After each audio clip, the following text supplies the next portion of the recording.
And it's my pleasure to introduce our final reader for the night. Barbara Henning is the author of 4 novels and 7 collections of poetry.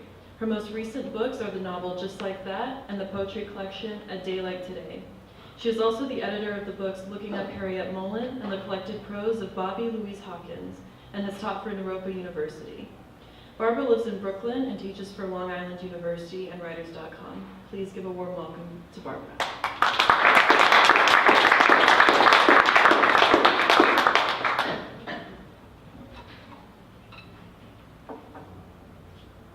I'm happy to be here. You know, we're keeping a blog as we're traveling. I don't know if everyone knows. We started in New York. Well, Maureen started in Denver and took a train to New York, and then we've read all the way down south around. We're going up to California and then back to Denver. So we have about 16 readings. And if you would bear with me, we're writing a blog as we go, which is really fun. And I want to take your photograph for our blog. Everybody always gets the back of the audience. Oh, I want to go back here. And I thought this would be sort of fun. Am I getting it? Yeah. Wow, I can't get far enough back. It's so big. Okay, well, I got some of you. Okay. All right. Thanks everybody for coming out. I have some very good friends in Austin who are here. I'm happy for that. Some anthropologists and mathematicians here for poetry. I'm going to read a little bit first from my latest novel, Just Like That, and then I'll read poetry, which I'm a poet who just happens to have written some novels. Okay. This novel is about a romance affair, something else that goes on and off and on and off. And I'm going to read, it's written in sort of like small pieces that accumulate. I'm going to read a couple from the beginning and then a couple from the middle. It was near midnight. My air conditioner was broken and the temperature was in the 90s. On the corner of St. Mark's and First Avenue, Emily Zane was talking on her cell phone, her head wrapped in a red African scarf, her gray dreads tumbling out on top. Some young men and women were standing by the curb smoking. When Emily noticed me, she put her phone in her bag. She was out for a walk, too. We headed toward the park, stopping to talk under the giant elm tree decorated with strings of Krishna flowers. We chatted about friends, poetry readings, and our difficulties with asthma, worse for both of us after 9/11. Then she told me about an acupuncturist who she thought might be able to help me. He'd helped her and her mother. Inside the cover of my journal, she wrote, Jabari Uwanja, Madison Avenue. Is he African, I asked? No, he was born in D.C., but he changed his name. We hugged and then headed toward our separate apartments on opposite sides of the park. At home, I opened my journal and bookmarked the page with his name. I'm skipping over. I hesitated for a month before calling the acupuncturist. Finally, in October, following a week of rain, when the sky was clear and leaves were starting to fall and clutter the sidewalks, I made an appointment. He was a tall, lanky, light-skinned black man with dark brown eyes wearing a doctor's white coat. Skipping. When I was on the table, he adjusted a small towel around my breast, and then he moved around me, putting needles into my wrists, ankles, and chest. I could feel fluid starting to gather in my upper lungs, and my bra felt too tight. I was afraid of coughing. I asked him if he could unhook it. He smiled and reached under me, saying, I'm out of practice. When he was gone, I closed my eyes and imagined dancing with him in the dark, his eyes around me swaying together. But then my nose began to itch on the left side. Later, I learned that with acupuncture, the chi starts moving around in your body, sometimes causing an itchy sensation. My nose started to itch so much that my eyes watered. Then the itch moved to the right side, then stopped, and my thoughts started drifting again, this time about Lenny, my ex-husband. Just a few weeks earlier, I had gone to visit the spot where we buried his ashes. in the forest in Michigan on the land where my sister lived, but the river had changed course and I couldn't find him. Tears started to well in my eyes and my right nostril started itching again. I couldn't lie still. I called out to Dr. Jabari, but he couldn't hear me. I looked down at my arm to see if there was a needle in my elbow. No, so I moved my arm carefully, the two needles in my wrist dangling. When I touched my nostril with my thumb, the itch stopped. I laid my arm down and was off dancing with him again. And I'm going to skip forward. A line of people along the 7th Street side of Tompkins Square waiting for food, mostly Chinese women and some of the homeless men who huddled under the scaffolding on the corner at night. Zahir and I crossed the street to avoid the smoke from their cigarettes. Then he ran into the park to play with a little girl named Gitana. I was chatting with her grandmother with my faulty Spanish. When we saw a little boy fall down and start crying, she taught me the Spanish conjugation for to fall down. Se caer, caerse, el muchacho, se caer.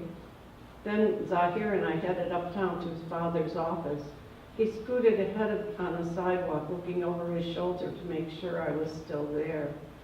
After I dropped him off, I spent the afternoon in a cafe working on my poems, searching for interesting sentences and ideas in March of 2012 with the words mouth, teeth, orchestrate, tongue, and slips. As usual with this project, I got distracted from the research and started accumulating notes about giant fleas with sharp mouths feeding on dinosaurs. I started weaving words and stories together about baby Dylan, then something about Patti Smith, and finally a little bit from a movie I love, Melancholia. And this is the poem.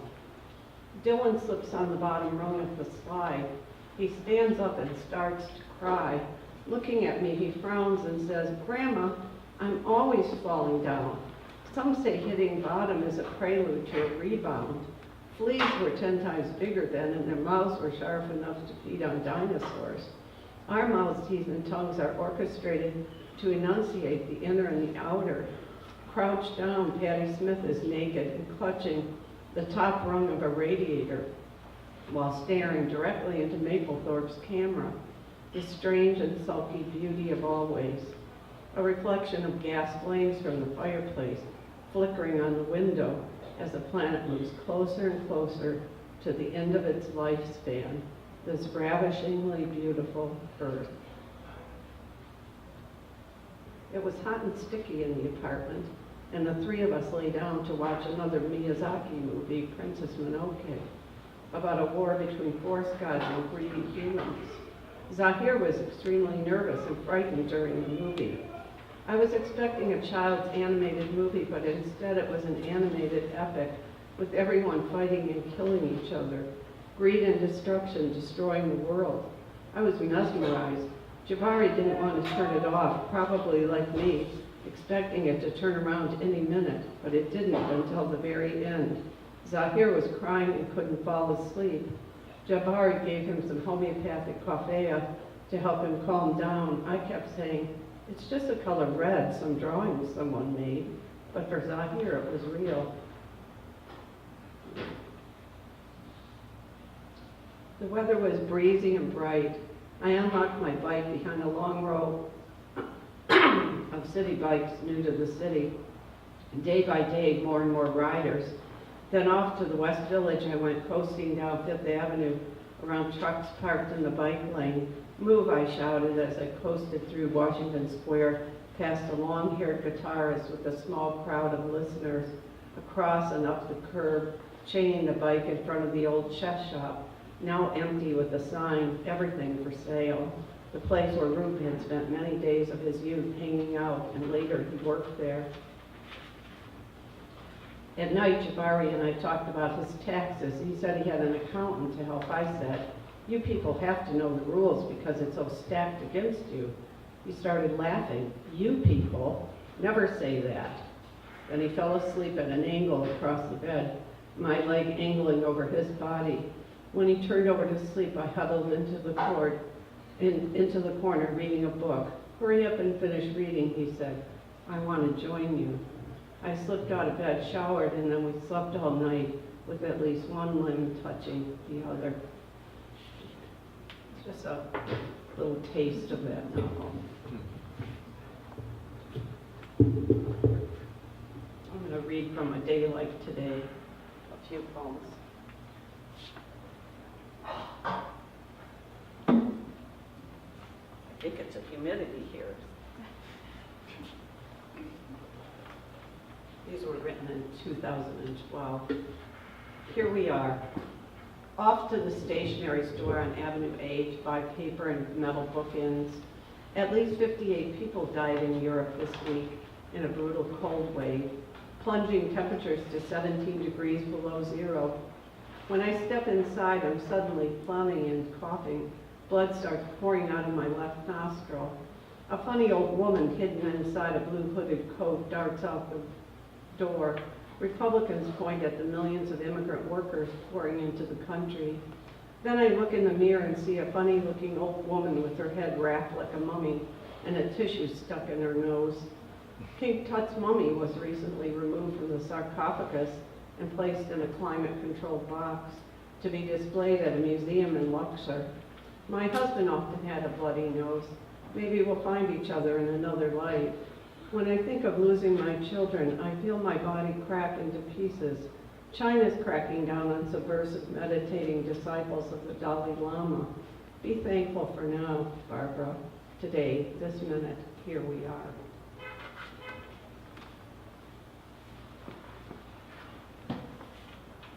Madagascar. I'm watching Madagascar with the boys. Hilarious hip city zoo animals end up in Africa and long to come home to the Central Park Zoo. With the emergence of zoos, pet keeping, and animal toys, John Berger explains that animals are slowly disappearing from our daily lives. When the boys take a bath, Luke stretches his long, young, thin body under the warm water, and we play with little action figures and plastic frogs. Then I put my feet into the tub, singing, "Row, row, row your boat gently down the stream." Later it's raining and we're together under an umbrella walking through the park. Surely radioactive ocean water from the Fukushima Daiichi nuclear plant will migrate around the globe, and even if we don't die this year, we will all die eventually. So for now, let's hold each other loosely. One more from this collection. In a small cloud, a poet tells me that he has been ill. His breath stinks. Unconsciously, I move backwards. Maybe I'm repelling too. When Alan was dying, we were in a restaurant and people stared at him. His teeth were falling out. It's hard to be presentable when you're ill. Backward doesn't necessarily mean we are going backwards. Walking home from the poetry project, I tap my leg and count while holding my breath, toe-tapping rhythms. Today it's possible to book around the world air tickets simply by tapping a smartphone. So cold, fierce, mouth breathing can frost your lens. I refuse to cough. When I'm on a mobile device, I'm more likely to be presentable. After passing through the gate, I start coughing. Why, the father asked the son, do you always cry when you have to do your homework? I don't know, the boy says. We're not really going backwards. We're standing side by side in the small cloud of our own breath.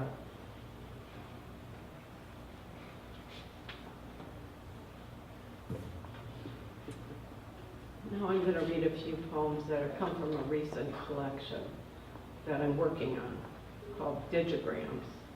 I started out thinking that they were like telegrams, and I was reading Elsa von Freytag. I don't know if people know her work. She's a Dadaist woman poet and artist who's really quite interesting. And I was thinking she uses dashes in her poems, but they're not like Emily Dickinson. It's different. I thought it was more like a telegram, and I tried to then work her rhythm into my poems. So that's why they're called digigrams, because we live in a digital world. The moon. Hang a dress in the lobby, wrong size for 2016.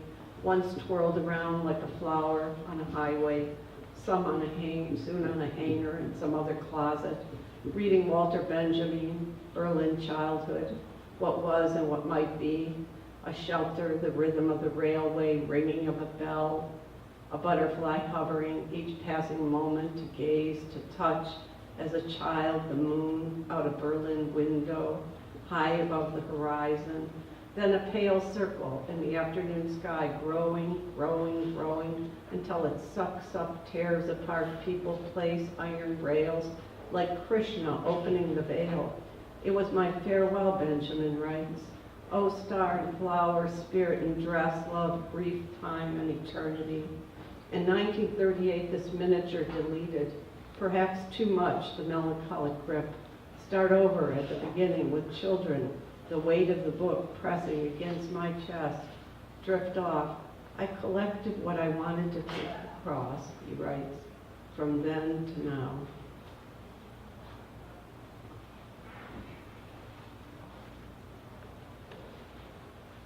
On the cube to Manhattan, through the slit between my eyelids, an almost empty car, two women dozing. One leans forward, hair cropped, ear level, mid-60s, freckles, arms crossed, head bobbing as the train jerks, little brown bag on her lap. The other woman, one leg crossed over the other, shoulder length, glistening black hair, leaning to the side, head against rail, dozing, trading, relatively quiet today. Investors returning from Thanksgiving vacation. The car quiet climbs over the Manhattan Bridge.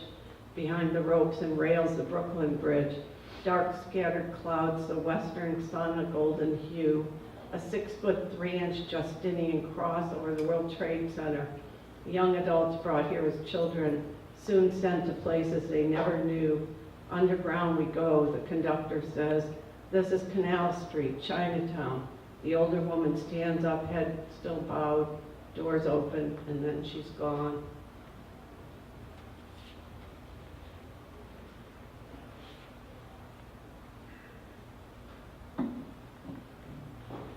String Ball for Naveen Michon and Charles Blow. Naveen is a yoga teacher. Charles Blow writes for the New York Times opinions. The body's organized on the square, so says Yogi Naveen. I walk around Tompkins Square, all four corners. Surely this is the center of the universe. The goal in life should be joy. In Larun Gar, the Chinese are tearing apart Tibetan monastic dwellings. Plan your life like a chess game. Move analytically with intent. It's very practical, the way to attain joy, even for civilians trapped in Aleppo with artillery shelling overhead. Defeat in life is bitterness. Buck up, writes Charles Blow, it's over. The bullies in the White House for the time being. Alt-right is not a computer command. They're a batch of fanatical racists. If you're happy, you'll help everyone. If you're miserable, you won't help anyone. In Shufat, a refugee camp in Jerusalem, Baha helps the orphans work, find direction, survive. Then a drive-by, 10 bullets. One of the children will surely take his place. You can follow fake news sites from one to another, unravel the molecular structure of ribosomes, a tangled mess of rubber bands and coiled wires, a new pattern of income equality. Life expectancy in the U.S. declines slightly. Be careful, it's like a string ball. If we keep going around in the same direction, we will surely unravel. Me too. Rheumatic fever turns the skin yellow, a heart scarred. Soon my mother says, you will take my place. I wear her old stockings, dye my hair henna like hers, smoke cigarettes, wear red lipstick, her fringe leather jacket at 18. At the sewing machine, my foot is hers, pressing the pedal. There's a murmur in your heart, the doctor says, but soon it will heal. In the afternoon, I birth a child, walk down the hallway in her turquoise bathrobe. At the zoo, an old female orangutan locks eyes with a young woman breastfeeding a baby. Yes, she nods. Me too. At 37, my two children sound asleep, and all of a sudden I wake up surprised to be alive. What about the others, I think? The motherless migrants, the refugees, the cumulative wound. Take you.